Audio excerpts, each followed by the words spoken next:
MGR TV நேயர்களுக்கு அன்பு வணக்கம். இன்று நம்மோடு மூத்த பத்திரிகையாளர் திரு ஜென்ராம் அவர்கள் நம்முடன் இணைந்து இருக்கிறார். வாருங்கள் அவரோடு பேசலாம். வணக்கம் சார். வணக்கம் சார், விக்கிரவாண்டி இடைத்தேர்தல் களம் எப்படி இருக்கு, நீங்க அதை எப்படி பாக்குறீங்க? விக்கிரவாண்டி இடைத்தேர்தலில் அதிமுக போட்டியிடாம போயிடுச்சு. அதனால இப்ப திராவிட முன்னேற்ற கழகம், பாட்டாளி மக்கள் கட்சி, நாம் தமிழர் 3 கட்சிகள் தான் போட்டியாக இருக்கிற மாதிரி இருக்கு.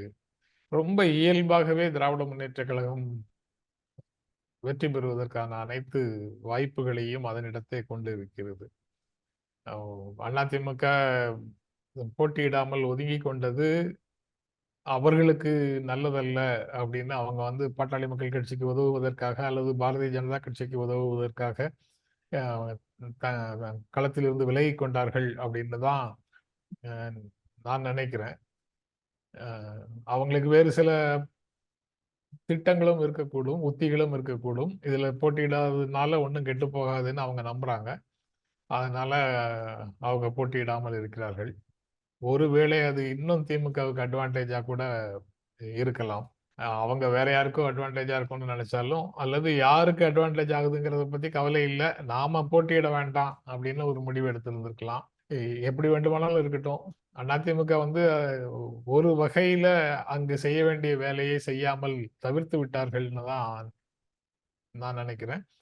அவங்க கண்டிப்பாக போட்டியிட்டு இருக்க வேண்டும் அப்படின்னு நினைக்கிறேன். ஆனா இதுல போட்டியிடாமல் போவதால அவங்களுக்கு எதிர்காலமே போயிடுச்சு அப்படின்னு சொல்ற தியரியை நான் ஏத்துக்கல. அவங்களுக்கு அரசியல் களத்தை யாருக்கோ தாரை வார்த்து கொடுத்து விட்டு அவர்கள் ஒதுங்கி விட்டார்கள்னு சொல்றதை நான் ஏத்துக்கல. திமுகவுக்கு மாற்றாக வாக்களிக்க வேண்டும் என்று தமிழ்நாட்டில் யாராவது விரும்பினாங்கன்னா அவர்களுடைய இயல்பான முதல் தேர்வு அதிமுக தான். அந்த நிலை இன்னும் மாறல அப்படின்னு தான் நினைக்கிறேன். சார், அன்புமணி ராமதாஸ் அவர்கள் பிரச்சாரத்துல சொல்றாரு, இதுதான் திமுகவை அழிக்கிறதுக்கான சரியான நேரம், திமுகவை அழிக்கிறதுக்காக தான் எம்ஜிஆர் அவர்கள் அதிமுகவை தொடங்கினாரு. சோ அதிமுக தொண்டர்கள் எல்லாரும் பாமகவுக்கு தான் ஓட்டு போடணும் அப்படிங்கிற மாதிரி சொல்றாரு. அதுக்கு வாய்ப்பு இருக்குன்னு நினைக்கிறீங்க? நான் அதற்கு வாய்ப்பு இருக்கிறதாக நினைக்கல. முழுமையாக அப்படி இருக்காது. ப்ரையாரிட்டிஸ் ஒவ்வொருவருக்கும் இருக்கு. அதிமுக போட்டியிட்டால் அதிமுகவுக்கு வாக்களிப்பார்கள். ஆனால் அதிமுக போட்டியிடாத சூழல்ல அவங்க நோட்டாவுக்கு வாக்களிப்பார்களா தெரியாது. யாருக்குமே வாக்களிக்க போகாமல் வீட்டுல இருப்பாங்களா தெரியாது. யாரும் அந்த கால் எதுவும் அதிமுக கொடுக்கல.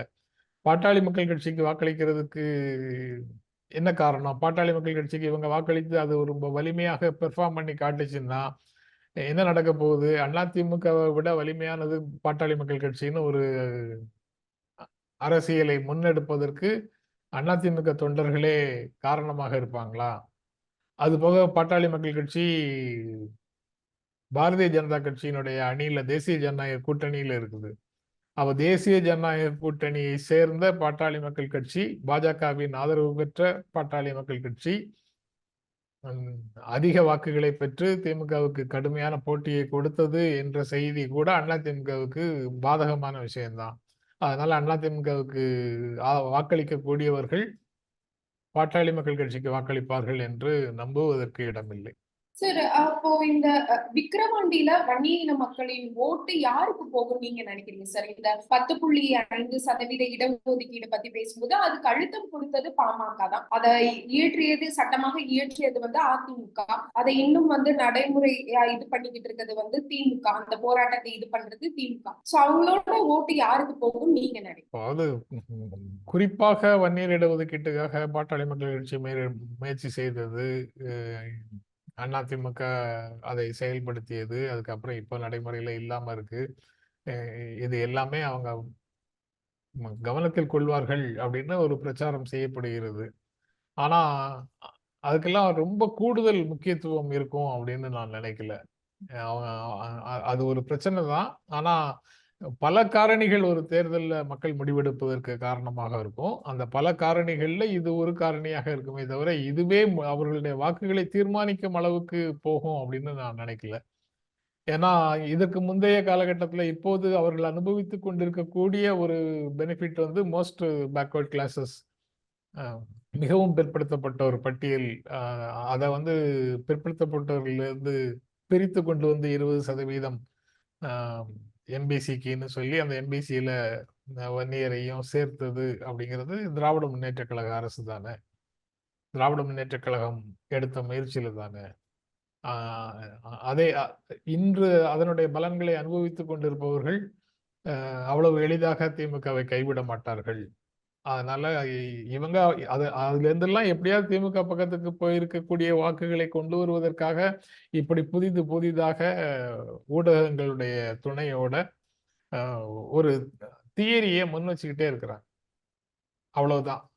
பல காரணிகள் தான் தீர்மானிக்கும். இன்று அவர்களுடைய வாழ்க்கையில திமுக அரசினுடைய நலத்திட்டங்கள் என்ன உதவிகளை செய்கின்றன, கோட்பாட்டளவுல அவர்களுடைய வாழ்க்கைக்கு முன்னேற்றத்தை கொடுக்கக்கூடிய கருத்தியல் எந்த பக்கத்துல எந்த அணியில இருக்கு, அல்லது அவர்களை பின்னோக்கி இழுத்துட்டு போற கருத்தியலை யார் வைத்திருக்கிறாங்க, இப்படி பல்வேறு காரணிகள் இருக்கு.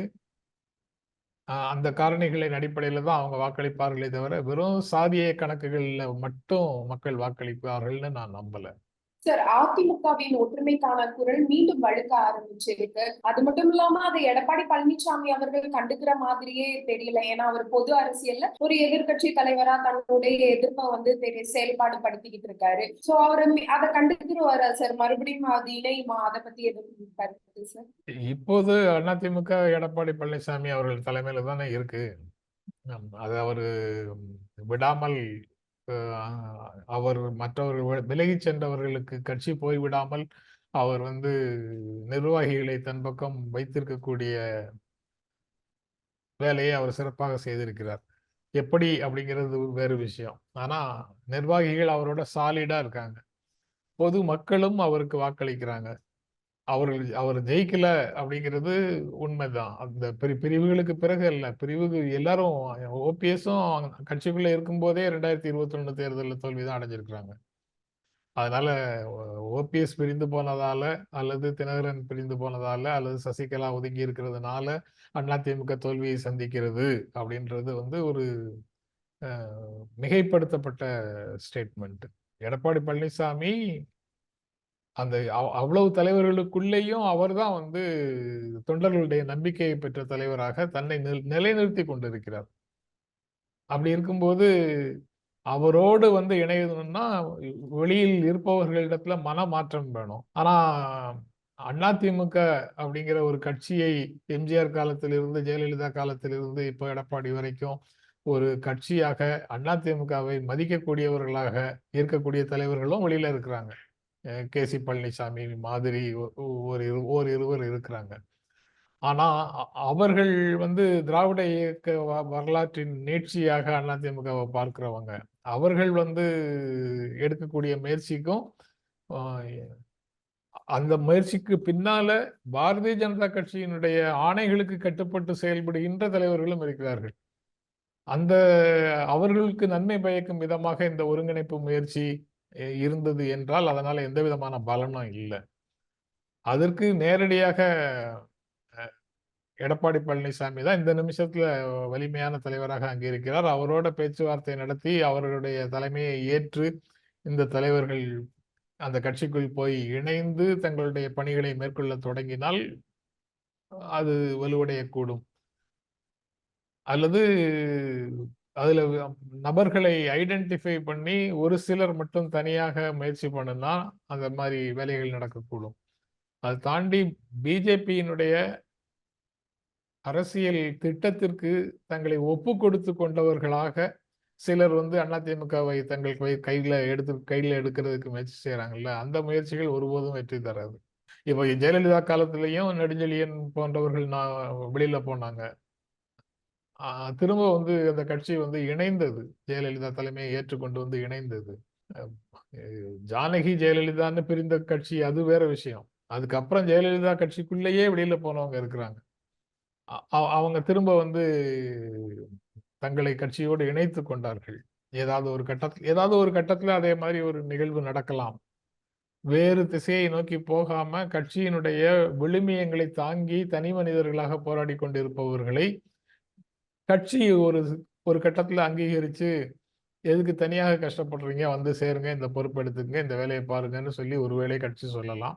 அல்லது அதற்கான better sense May prevail in the party also.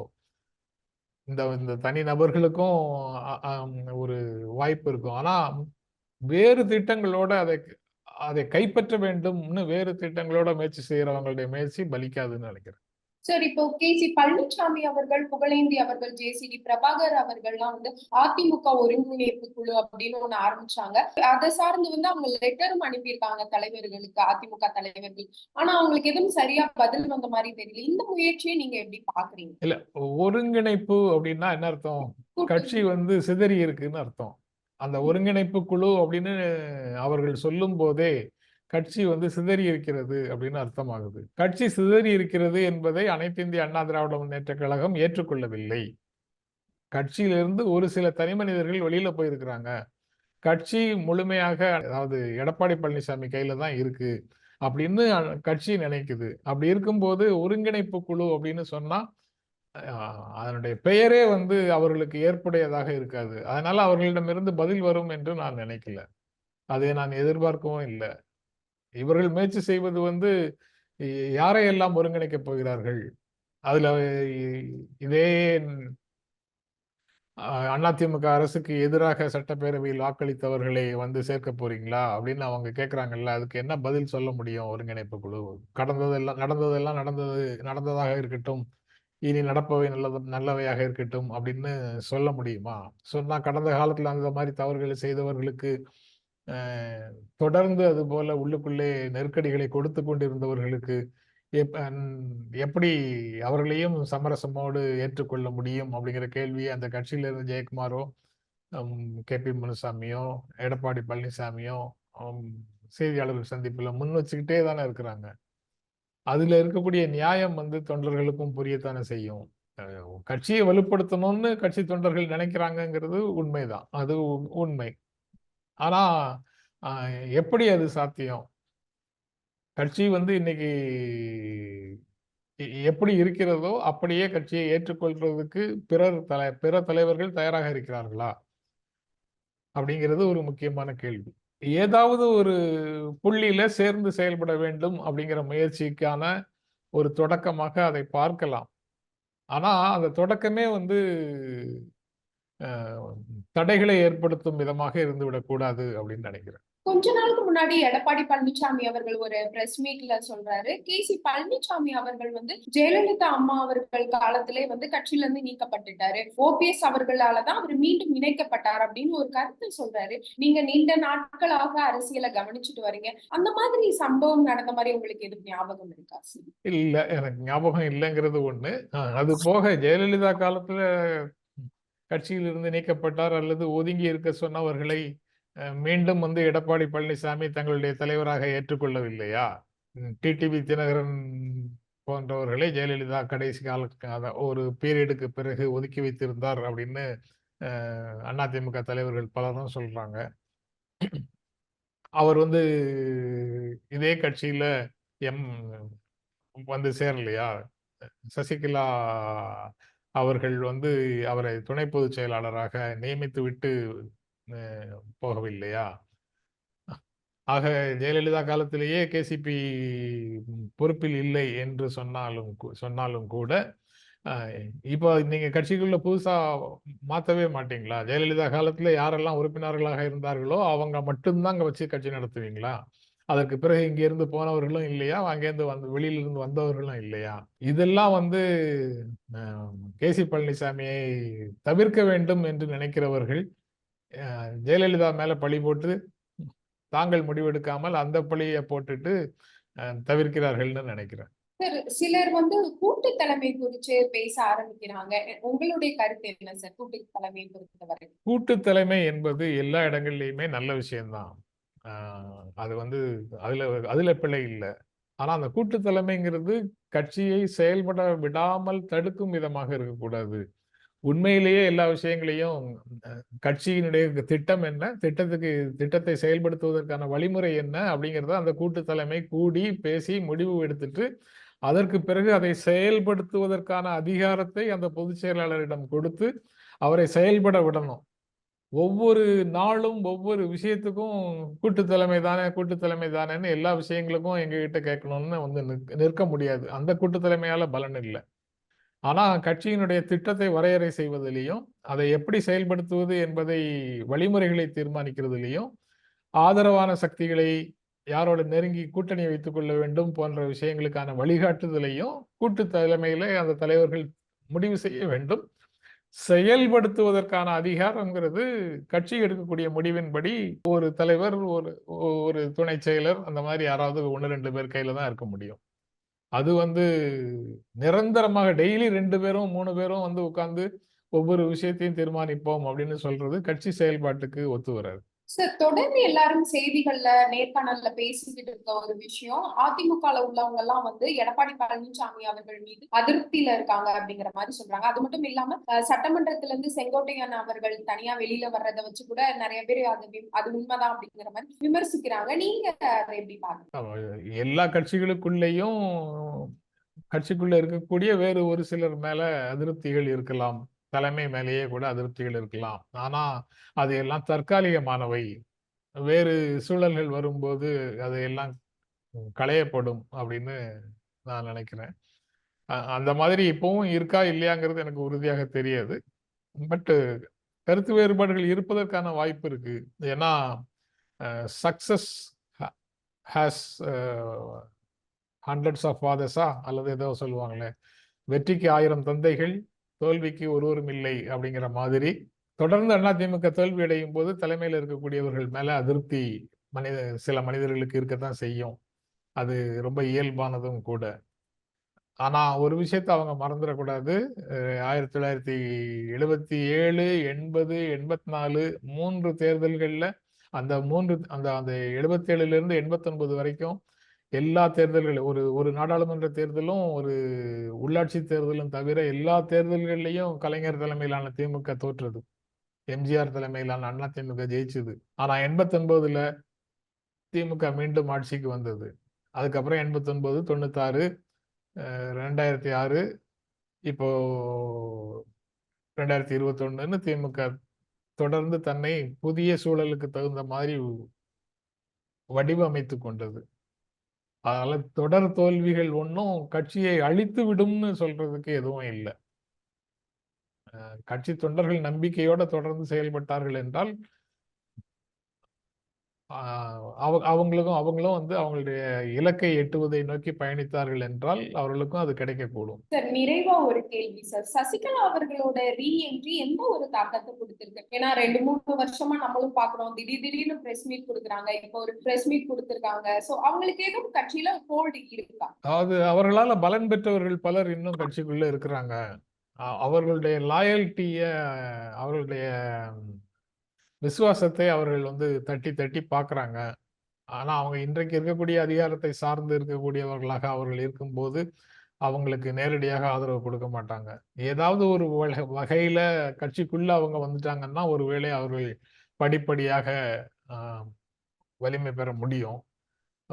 அதுக்கான வாய்ப்பு இருக்கு. பெற முடியுங்கிறத நான் உறுதியாக நம்பிக்கையோட சொல்லல. அதற்கான வாய்ப்பு இருக்கு. ஆனா இப்போது இருக்கக்கூடிய சூழல்ல அவங்க வந்து அதிமுகவுக்குள்ள வருவதற்கு ரொம்ப கஷ்டப்படத்தான் வேண்டியது இருக்கும் அப்படின்னு நினைக்கிறேன். அவங்க ரீஎன்ட்ரின்னு சொல்றது அவ்வளவு எளிதாக அவர்களுக்கு அவங்க நினைக்கிற அளவுக்கு கொண்டு போய் சேர்க்காது அப்படின்னு நினைக்கிறேன். ஏன்னா அப்படி ஒரு பீரியட் இருந்தது, அவங்க அதை தவற விட்டு விட்டார்கள் அப்படின்னு தான் நினைக்கிறேன்.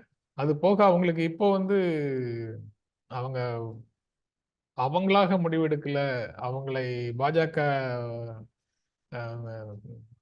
திட்டத்துக்கு அவர்களை பயன்படுத்திக் கொள்கிறார்கள் அப்படின்ற மாதிரி ஒரு செய்தியும் பலமாக இருக்கு. அந்த சூழல்ல அவங்களுக்கு வந்து கட்சி தொண்டர்களுடைய ஆதரவு உடனடியாக கிடைக்காது. நன்றி சார். எங்களுடன் இணைந்து உங்கள் கருத்துக்களை பகிர்ந்ததற்கு நன்றி. நன்றிமா.